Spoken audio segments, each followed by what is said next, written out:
So a few months ago, we seen the internet just straight up glaze China because of Aishu Speed's recent China tour and live stream. We've seen that every major city in China is literally real life cyberpunk with extravagant buildings and mountains that are buildings that you thought you are on the ground floor, but you're actually up in the sky. It's actually crazy how advanced China is comparing it to other countries. I mean, obviously, not every part of China is gonna be like cyberpunk level of crazy in technologies and vehicles, but you get the point. Especially around somewhere in China, there is a city where like it's actually kind of like just a whole night house. I mean night house, but anyway, basically every building when it's nighttime, it basically closed and just like lit it up with crazy neon lights. I forgot I forgot what city that is, but I I I don't know how to pronounce it, and I forgot. So anyway, so my main point is it's crazy how every media that I looked at, we see China being being seen as a um, one of the most evil lands in this world. But besides the point, let's get into the entertainment genre. So, Black Myth Wukong, it took over the world, and it still is. Not to mention the fact that they are gonna make two more games that are so high quality, so kind of reminds me of Assassin's Creed. But anyway, Blood Message and Black Myth Zone Kui, I like just crazy, bro. It's simply showing that Black Myth Wukong opened an opportunity of Chinese games being sold even in another country.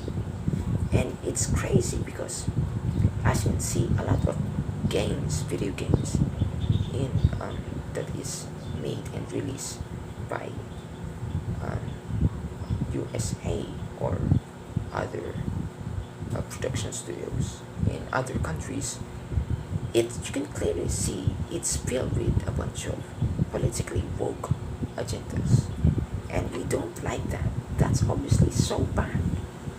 But China comes in and saves us all. Like it's actually so crazy. And not to end same topic, but let's talk about the anime or Dan He. I don't know how to pronounce it, but anyway, the Chinese animes are so good as well. I mean, I've already been saying this for like since the day I first discovered uh, Fog Hill of the Five Elements, something like that. I already told you that I've already told somewhere deep in the comment section that Chinese anime have big potential. And flash forward to now, it is. Look at this. Freaking tobeherox and other as well. I forgot the name, as you can see, because a lot of these names are like Chinese and I don't know how to pronounce these Chinese names, but anyway. So tobeherox, look at that, man. Even Disney can't do that. Switching 3D animation to 2D, who can do that? I mean, at least that's the only show that I've seen who switches 3D animation to 2D. But anyway, you get the point. And not to mention that somewhere in middle of COVID-19 era, I've seen Caesar 7. Caesar 7 is actually one of the most um, underrated Chinese animes that I've seen. Like, it's actually one of the starter ups besides Fog Hill 5 Elements something.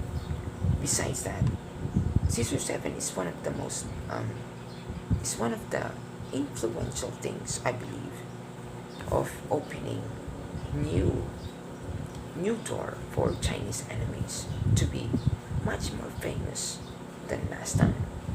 And now look, I believe there is a upcoming games of it, or I don't know, but I don't know. I've just seen a bunch of posts in the comments of Facebook group chat. Anyway, not the most reliable source, but anyway, you get the point. Anyway, these Chinese production team of the anime and the games, they are going at it harder than last time, and I am all up for it. Like, it's actually so, and not to mention, it is kind of like, since I'm an Asian myself, it is kind of like I'm taking part of the pride that video games is now kind of like, video games from Asian countries is actually like taking over the dominant Western games, etc. and so on. I mean, besides Pokemon, and you get the point. Those are obvious stuffs. But anyway, tobeherox episode 12. Dang, bro, I've been like, I remember I was eating, and after I eating for like 4 minutes, they're still fighting. The animation is going up and up. How crazy that is, bro. Here's one thing that I want to say though. I am 100% sure the anime studios in Japan are definitely gonna, they're not gonna see their family for at least another